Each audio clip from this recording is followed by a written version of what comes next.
Semuanya, welcome back to my channel. Kanyang Lata Bata Pintau, nama aku Ica ya teman-teman ya. Jangan lupa like, subscribe my YouTube channel. Kali ini gue akan yang namanya membeberkan aib. Tapi aib ini udah jadi rahasia umum. Bahkan satu negara aja tuh aware, orang-orangnya tuh punya keburukan seperti ini. Gini loh, setiap negara itu punya keburukan masing-masing. Misalnya negara Indonesia, keburukannya adalah orangnya berantakan, gak disiplin gitu ya, apa-apa tuh tercancel, tertunda, itu Indonesia. Kedua, negara Jepang, orang-orangnya suka bokep gitu ya. Ketiga, itu adalah negara Korea yang suka bully, suka rasis. Konoha suka nepotisme, korupsi gitu ya guys ya. Kemudian ada negara Cina. Cina itu orang-orangnya sangat aware yang namanya penipuan. Misalnya Cina tuh emang kebanyakan menipu. Orang Cina gimana? Ya dari dulu emang kayak gitu ya guys ya. Makanya kalau gue komplain terhadap apa yang terjadi terutama sama kehidupan gue yang banyak penipuan gitu ya, amit-amit penipuan lagi, karena aku tahun ini ketipu 3 juta teman-teman ya. Itu akhirnya gue curhat dan ya itu salah kamu sendiri, kenapa kamu nggak pintar, that's it. Tapi ya itu memang budaya dari Cina teman-teman ya. Kenapa candu menipu di Cina, selain candu judi ya guys ya, candu menipu di Cina itu susah sekali diberantas ketimbang candu yang namanya pembunuhan, eksploitasi, atau candu-candu opium kayak gitu. Jadi kita akan bahas bagaimana Cina itu kental sekali dengan penipuan. Stay tune in my channel and kan what is up in. Kita lihat yang namanya China Uncensored sama orang bule gitu ya di Cina lama, Matthew in China, siapa kayak gitu. Nah, orang bule-bule ini apakah memang agen Amerika Serikat atau Barat untuk menjatuhkan citra Cina, Kak? Karena memang 100% dari YouTube mereka itu jelek-jelekan Cina, bisa aja. Tetapi yang namanya Uncensored China itu, jadi ini cowok bule teman-teman ya, gue lupa namanya siapa, itu pernah menjadi seorang bodyguard bilioner ini adalah apa ya, kayak penemu aplikasi metode belajar online sebelum Zoom gitu ya guys ya. Ternyata bilioner ini yang jadi bodyguardnya ini kan dia kan harus bisa bahasa Mandarin fasih gitu ya guys ya. Nipu guys, bahkan melakukan yang namanya pelecehan seksual. Jadi ketika dia belajar dan kayak tinggal di company itu, ini mas-mas bule gitu ya, dia ngerasa banyak sekali hal-hal yang cukup negatif dan unusual orang-orang Cina terhadap orang-orang bule. Jadi kayak ini orang company pemilik Cina ini, bosnya ini, dia selalu yang namanya melakukan fraud. Di Cina itu orang-orang bule itu sering kejebak yang namanya penipuan orang-orang asing yang jadi guru bahasa Inggris. Jadi sebelum dia menjadi seorang bodyguard, dia itu jadi guru bahasa Inggris, tapi dia itu kayak ini beruntung teman-teman ya, dapat gaji ribuan dolar, bahkan puluhan ribu dolar, dan bisa settle dan nabung di Cina kayak gitu. Selain itu Mas Bule ini karena dia itu kayak rajin, jujur, dia diangkat jadi bodyguard, jadi asistennya ini bos Cina gitu ya guys ya.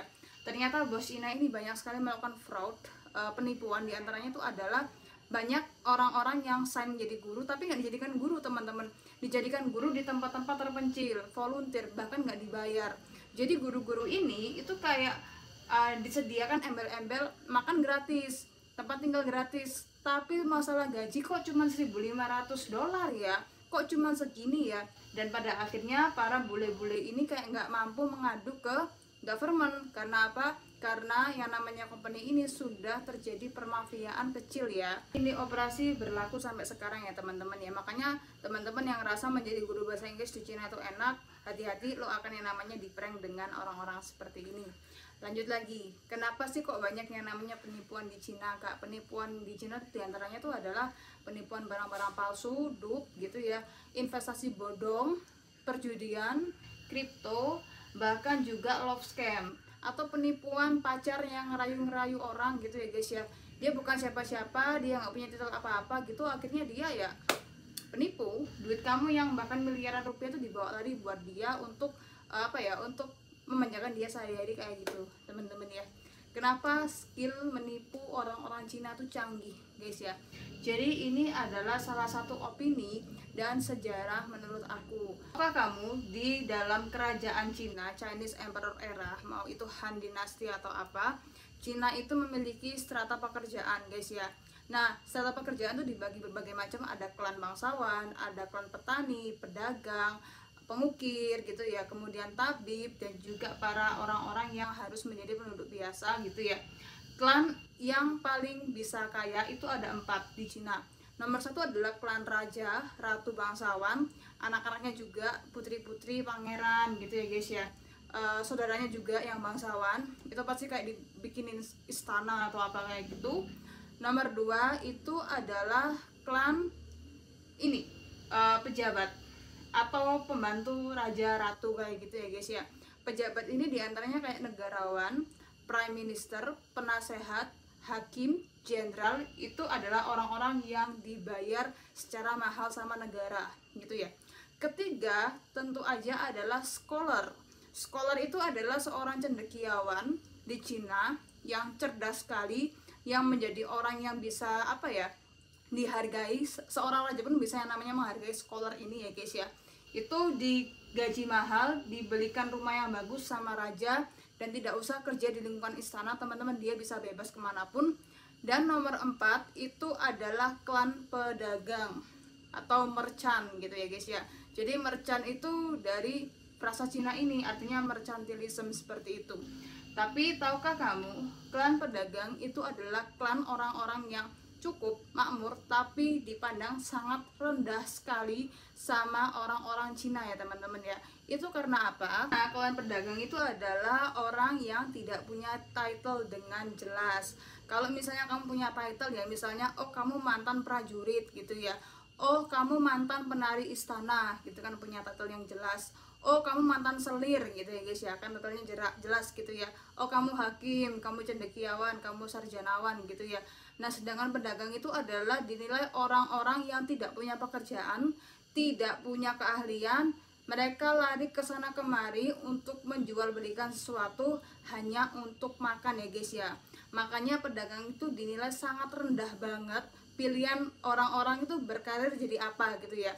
Orang-orang di Cina tuh kan berkarirnya itu adalah menjadi seorang kalau nggak keluar dari desanya mereka, nggak keluar rumah, jadi petani, peternak gitu ya, atau jadi tukang gitu teman-teman ya.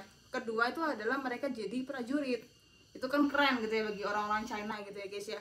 Ketiga mereka harus ujian jadi apa, yaitu tadi seorang sarjanawan atau seorang pembantu raja atau menjadi kasim, masih lebih punya nama. Tapi yang keempat itu adalah menjadi pedagang. Itu benar-benar kamu sangat amat mempermalukan keluarga, bahkan kamu tidak dinilai kehadirannya ya guys ya. Nah di Cina itu pedagang kenapa kok dinilai rendah? Selain tidak punya nama, kedua adalah menipu dan juga sering melakukan poligami teman-teman ya. Kalau mereka udah kaya, sudah punya anak buah, antek gitu ya guys ya, mereka istrinya tuh banyak, 2, 3 gitu ya teman-teman ya. Tapi istri-istrinya ini, anak-anaknya ini diajarin dagang supaya mereka tuh bisa sama-sama kaya seperti itu gitu ya. Ada cerita misalnya kalau kamu lihat Kerasakti gitu ya guys ya, seorang cendekiawan menikah sama putri pedagang terkaya di negara itu gitu ya guys ya. Nah putri itu bucin guys sama ini pangeran gitu ya guys ya. Akibatnya ini pangeran itu rekrut sama Kerasakti dilawan seekor babi, siluman babi, yaitu loh temennya yang babi itu. Si putri ini sama si keluarganya itu terkenal yang namanya korupsi dan suka menipu saat mereka itu masih miskin kayak gitu teman-teman ya. Makanya itu adalah salah satu citra di mana pedagang itu bukan hal yang paling diinginkan sama orang-orang Cina masa itu ya. Gimana klan pedagang itu adalah membawa Cina itu namanya besar ya guys ya.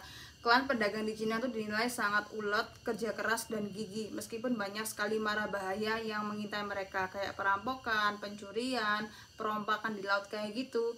Dan mereka adalah klan yang paling berani untuk go internasional. Jadi kalau misalnya orang Cina di mana-mana, ya itu karena klan pedagang itu ya teman-teman ya, atau klan orang-orang yang memperluas jaringan bisnisnya seperti itu.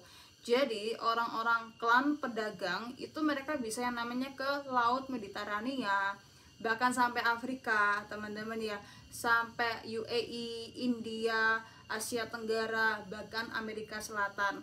Dan disitulah secara nggak sadar tradisi budaya Cina itu diperkenalkan dan meluas sampai seluruh dunia ya. Klan pedagang itu suka nipu teman-teman ya. Saking mereka itu kepengen cari uang yang banyak, menghidupi anak buah dan juga anak-anaknya, mereka sendiri adalah orang-orang yang menghindari kejahatan teman-teman ya, menghindari yang namanya maut, bahkan juga menghindari yang namanya hukuman mati dari raja kayak gitu. Makanya kalau kalian pengen tahu, dari 4 klan yang kaya-kaya ini, yang paling bisa mudah menghindari hukuman mati dari raja ya cuman pedagang guys ya. Sisanya kamu kan kalau raja dalam istana ada yang berkhianat dihukum mati, pejabat berkhianat juga dihukum mati kecuali mereka tuh kabur gitu ya guys ya. Kemudian klan ini, klan apa tuh namanya cendekiawan, juga mereka sangat rentan dihukum mati karena sering banget ilmunya itu dicuri sama kerajaan lain. Nah kalau mereka ketahuan sampai dicuri atau bahkan mereka tuh kayak nggak sengaja memberikan ilmu ke kerajaan lain, mereka pasti akan mendapatkan hukuman yang setimpal ya. Topik kenapa orang Cina suka nipu ya teman-teman ya. Zaman sekarang orang-orang China, government China itu aware tentang bahaya menipu, bahaya frauding yang bisa mencelakakan keuangan negara ya guys ya. Jadi kalau di Cina sekarang itu fraud termasuk sebuah hukuman setimpal, tetapi ya di lapangan masih banyak orang-orang yang melakukan fraud ya atau penipuan kayak gitu. Dan kebanyakan fraud di Cina itu sangat ketat, bahkan udah kayak nggak bisa melakukan fraud lagi gitu ya guys ya. Mereka melakukan fraud ke siapa? Ke orang-orang asing yang tidak mengerti bahasa Mandarin, belum pernah ke Cina, bahkan nggak tahu apa-apa tentang Cina ya guys ya. Pokoknya Cina tuh dipajang bagus, keren, oke gitu ya. Tapi marah bahaya orang-orang fraud, bahkan orang-orang yang sangat tega melakukan hal-hal kriminal di dalamnya itu kita harus wajib hindari. Jadi gimana sih Kak untuk membedakan orang-orang yang problematik, menipu, dan solusinya gimana? Nomor 1 itu adalah orang-orang dengan cara flexing yang gak masuk akal. Teman-teman, ini klasik sumpah ya. Kayak misalnya flexingnya itu kayak produk lo jual reseller, terus ownernya tuh pamer gitu ya guys ya, pamer rumahnya tuh gede, berkat aku jualan kemiti gitu ya guys ya, aku bisa punya rumah segede gaban gini gitu ya. Kemudian naik BMW atau Rolls Royce, berkat aku jualan roti sobek gitu ya guys ya, aku bisa yang namanya beli BMW seperti ini. Dan yang ketiga itu adalah berkat aku yang namanya ini jualan skincare, aku bisa nenteng Hermes atau Louis Vuitton seperti itu. Itu adalah cara yang udah diterapkan tahun 2000-an. Ketika orang-orang properti sama orang-orang trader itu menggunakan cara kayak gini untuk menipu teman-teman ya. Bahkan tahu nggak sih, origin of fake bag itu ya dari orang-orang yang kepengen menipu ini gitu loh guys ya. Jadi mereka mungkin nggak mampu beli Louis Vuitton harga 30 juta gitu ya guys ya. Nah kamu itu kayak kepengen dapat sebuah customer yang borju, kaya, dan meyakinkan banget kalau lo tuh bisa yang namanya punya itu gitu ya guys ya. Akhirnya mereka bikin sendiri pabriknya, dan banyak banget orang-orang ketipu. Ini orang kaya palsu itu banyak banget teman-teman ya di Cina. Sekarang kan orang ngipas-ngipasin duit, mandi di kolam uang, itu aku udah sangat hafal. Karena karena ini adalah taktik klasik yang udah dipatenkan 20 tahun yang lalu, tahun 2000-an yang lalu kayak gitu ya guys ya. Jadi bisnis apapun, mitra apapun, kerjasama apapun, kalau berbau-bau flexing yang tidak sepadan, flexingnya tuh bukan kesuksesan gitu ya guys ya. Misalnya punya omset 100 triliun per tahun, atau bangun lagi, atau punya citra karyawan yang sehat. Nah kalau flexingnya tuh hanya kaya-kayaan, hanya punya mobil McLaren kayak gitu, itu hati-hati ya teman-teman ya. Cara penipuan yang paling ampuh adalah belas kasihan dan charity ya, embel-embel charity. Di daerah Hualien itu ada sekelompok petani yang udah 15 tahun berbisnis, sukses teman-teman, jadi crazy rich kayak gitu. Duit mereka banyak, mereka rumahnya bagus-bagus, mobilnya bagus ya guys ya. Terus mereka itu kayak kayak mereka suka banget untuk cari market, tapi ada embel-embel charity-nya gitu ya, untuk membiayai anak-anak sekolah SD di rural area tempat kita gitu teman-teman ya. Nah Pada waktu itu ada seorang politikus yang mengetahui hal ini, kejebak gitu ya guys ya, ketika dia tertarik untuk investnya berupa apa, tanah teman-teman ya, tanah petak gitu ya, sayur-sayuran ditanam, terus habis itu dia mendapatkan cuan ketika tanah itu tumbuh gitu ya guys ya, dan hasilnya itu dikasih ke anak-anak sekolah di sana. Ternyata yang ditemukan adalah mereka memang secara bisnis jalan, tapi charity itu nggak ada. Justru charity itu kayak uang pendaftaran dan untuk memperkaya diri teman-teman ya. Jadi itu adalah salah satu hal yang gimana sih seorang itu bisa menggunakan belas kasihan anak-anak yang ketawa-ketawa tapi bajunya lungset gitu ya guys ya, sepatunya jebol, kemudian juga sekolahnya runtuh kayak gitu.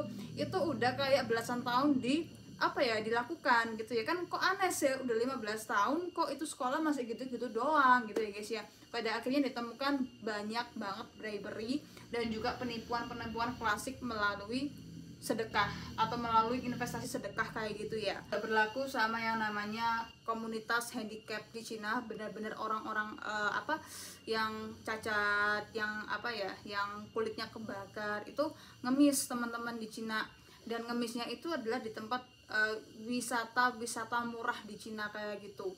Dulu pertama kali aku tuh ke Cina teman-teman ya, aku itu makan kan ikut agent gitu ya guys ya, makan di sebuah restoran yang cukup gede, kayak Ming Porong gitu restorannya. Nah itu tiba-tiba aja ketika kita keluar dari bus, turun bus, wih langsung yang namanya gerombolan orang-orang minta-minta. Itu banyak teman-teman ya, bahkan pakai bahasa Inggris, tulisan bahasa Inggris dan juga bahasa Cina, help us gini gini gini kayak gitu ya guys ya. Nah itu adalah penipuan, dan jangan sampai kamu itu kayak terlalu kasihan dan ngasih mereka tuh more gitu ya guys ya. Itu tuh ada yang namanya orangnya nggak punya kaki, nggak punya tangan, emang tangannya dikelihatin memang nggak punya gitu ya guys ya. Ada yang mukanya kebakar teman-teman, ada yang kakinya melengkung, kakinya kayak X kayak gini, melengkung gini dua-duanya, dia pakai skateboard gitu ya guys ya. Tapi orang-orang ini ngemis dan guide-nya bilang jangan dikasih gimana mereka ini adalah orang-orang yang digaji sama bos besar untuk yang namanya melakukan kegiatan minta-minta kayak gitu. Dan setahu aku kegiatan minta-minta seperti ini itu sampai Thailand teman-teman ya, orang-orang handicapnya diterbangkan ke Thailand untuk minta-minta seperti itu. Dan ini adalah tempat dimana banyak sekali penipu Cina ulung itu beraksi, yaitu tempat wisata dan oleh-oleh. Gini, kalau kalian ke Cina, ke tempat-tempat yang kayak mana, Hualien atau Qingdao atau ya tempat-tempat alam gitulah, Hainan atau apa, itu hati-hati ketika lu deketin sama ibu-ibu, emak-emak, bapak-bapak yang tukang maksa teman-teman ya, tukang maksa untuk beli souvenir kayak gitu. Misalnya kamu itu kayak disuruh pegang, misalnya ini barang gitu ya, ini bagus kak, bagus gitu nggak sih gini ya, kamu suruh pegang, ambil, terus kamu tuh dipaksa minta teman-teman, dipaksa untuk kasih aku duit gitu ya guys ya, kasih ini aku duit gitu. Nah kan tiba-tiba aja kamu dimintain gitu kan, kaget nggak sih? Akhirnya kamu tuh kayak nggak interest, lo dikejar teman-teman, kamu dikejar sampai kamu itu masuk bus kayak gitu. Jadi kalau kamu tuh tiba-tiba aja disuruh orang tuh pegang, jangan pernah kamu pegang, kamu lihat aja, kemudian kalau kamu nggak tertarik kamu harus itu pergi. Kalau kamu dipaksa, mending lempar aja itu barang, lempar aja ke mereka, terus kamu itu pergi. Gitu aja sih menurut aku ya. Cina itu adalah negara pendidikan nomor 1 di Asia ya guys ya, Asia dan dunia gitu. Cina itu ternyata sangat banyak scam sekolah teman-teman ya, sekolah-sekolah jelek, sekolah-sekolah yang nggak bagus itu banyak banget di Cina. Kayak proyek bodong gitu ya teman-teman ya. Nah karena proyek bodong ini tuh kayak nggak mau rugi, makanya mereka itu menggunakan international student dengan negara-negara yang IQ di bawah 100, kayak Pakistan, Bangladesh, Indonesia gitu ya guys ya, Filipina, kemudian negara-negara dunia ketiga kayak gitu, itu dimudahkan untuk masuk ke sana.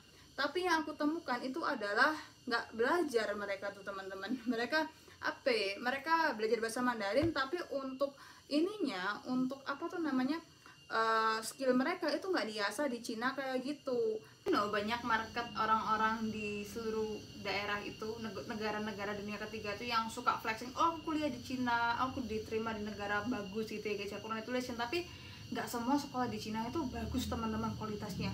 Makanya jangan sampai kamu ketrap, sudah bayar, sudah belajar capek-capek, ternyata lo tuh kayak nggak mendapatkan apa-apa seperti itu. Gue kayak gini di Indonesia sih, nggak di Cina. Tapi selama ini gue cukup yang namanya hati-hati memilih kampus yang kredibel atau tempat kerja yang kredibel yang ada unsur China-nya kayak gitu ya. Terakhir, kenapa Cina itu menjadi rumah produsen barang-barang mewah palsu? Cina udah dilatih untuk menduplikat atau dupe-nya kayak diamond, jade. Mereka tuh udah terlatih teman-teman ya. Jangankan batu alam, tas-tas yang industrial kayak gitu mereka pasti lebih canggih. Makanya kenapa dupe Cina itu hampir sama dengan Eropa, dupe barat gitu ya guys ya. Kenapa Cina itu kok hampir itu ya, hampir bagus sama bagusnya, tapi mereka tuh bisa yang namanya melakukan same dupe gitu ya, same copy kayak gitu.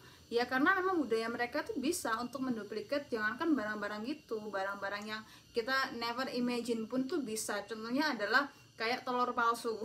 Telur palsu yang mereka kirim ke Hong Kong gitu ya guys ya, itu ternyata kok aneh banget gitu. Ternyata tuh telurnya dari karet gitu ya guys ya, dari slime gitu. Terus juga ada beras palsu dan juga kayak makanan-makanan yang kurang sehat, dan itu dikirim ke Hong Kong. Disitulah Hong Kong ban produksi pertanian dari negara Cina kayak gitu. Teman-teman, kalau kalian ingin bekerja sama dengan orang-orang China, perhatikan dulu backgroundnya ya guys ya. Lihatlah apakah orang-orang ini itu problematik gak sih. Problematik itu gini, misalnya mereka itu punya utang tapi nggak dibayar-bayar, atau DPO, pencarian polisi gitu ya guys ya. Atau orang ini itu di Cina cukup bermasalah juga mengenai tentang tingkah laku dan sopan santun kayak gitu. Nah itu harus kalian pelajari dulu sebelum kalian tanda tangan sebuah ACC kayak gitu. Kalau enggak, kamu akan yang namanya dijebak banyak hal ya guys ya. Kenapa banyak orang-orang Cindo ya, Cindo kayak kita ini nggak suka sama negara Cina, karena kita udah kenyang dengan pranknya orang-orang Cina teman-teman ya. Prank jadi reseller, prank jadi apa ya, investor kayak gitu. Jadi reseller tuh cukup gampang untuk di prank gini. Misalnya kamu tuh kepengen yang namanya ngejual bandu ini bandu kalau di Indonesia itu harganya itu sekitaran 20.000, tapi di Cina cuma 1.000 perak teman-teman ya. Kan wah gue mau nih jualan beginian ya guys ya. Kamu ke Cina udah biaya, udah ketemu sama suppliernya, dapat harga FOB-nya gitu ya guys ya. Tapi tiba-tiba aja kamu dijebak untuk yang namanya kak, kamu harus beli ini minimal 20.000 piece kak. Nah kan kamu kaget, hah gimana caranya gue bisa yang namanya jual ini 20.000 piece ya. Kadang-kadang orang juga banyak yang jualan bandu kok kayak gitu ya guys ya. Akhirnya orang-orang ini tuh terpaksa untuk tanda tangan yang namanya reseller gratis, atau reseller yang barangnya itu kamu bisa dapet dengan cara nggak bayar di depan. Tapi apa yang terjadi, banyak banget teman-teman aku tuh yang dikirim barang-barangnya jelek teman-teman ya. Misalnya bandunya ini kayak gini ya guys ya, tapi dikirim yang warnanya buluk, yang warnanya itu kayak gampang sekali hancur gitu ya ketika dicuci gitu ya guys ya. Itu pertama. Kedua itu adalah misalnya kamu itu dikirim sebuah ini kayak apa, tempat pensil ini gitu ya dari Cina gitu ya guys ya. Kamu lihat di pameran tuh pink kayak gini, tapi begitu kamu sampai kamu dropshipping dari Cina ke Indonesia, kamu dapatnya tuh warnanya merah gitu ya teman-teman ya. Loh saya kan maunya pink atau merah. Nah itu adalah jebakan reseller Cina ketika barang-barang sampah, barang-barang kualitas rendah itu dipaksa untuk dijual laris ke Indonesia ya guys ya. Teman-teman, dalam bisnis apapun jangan asal pasrah sama orang gitu ya guys ya. Kita memang butuh seorang manajer, but everything kalau kita nggak sendirian untuk memaintain itu nggak akan bisa teman-teman ya. Terutama sama Cina loh, kadang-kadang mereka juga curang main dokumen, curang main yang namanya kayak tanda tangan, asal tanda tangan bahasa Cina Mandarin kayak gitu, yang translation ke Indonesia atau Inggris kadang-kadang juga palsu teman-teman ya. Nah itulah yang sebagai unek-unek aku, kenapa sih untuk bermain sama orang Cina tuh kita selalu ada permainan anti tipu-tipu kayak gitu ya guys ya. Tapi ini adalah kayak pelajaran besar bagi aku supaya hati-hati dalam memilih mitra, teman, atau orang-orang yang kita percaya. Jadi gimana menurut kamu? Thank you semua, share sudah yang namanya menonton video aku. I hope you like it. See you later, bye bye and 再见